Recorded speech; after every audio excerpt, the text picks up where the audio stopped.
Sorry ma'am, niadto daw ko og Kuwait without travel authority. Kinsa nagsulti po?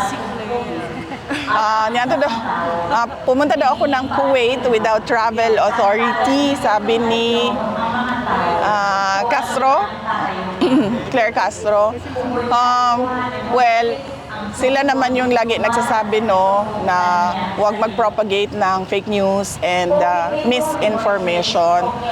So ang Office of the President and ang PCO sila man ang permi na nagasulti no nga dapat dili ta mag-propagate o misinformation and fake news, and there's no truth at all nga niadto ko og Kuwait without a travel authority.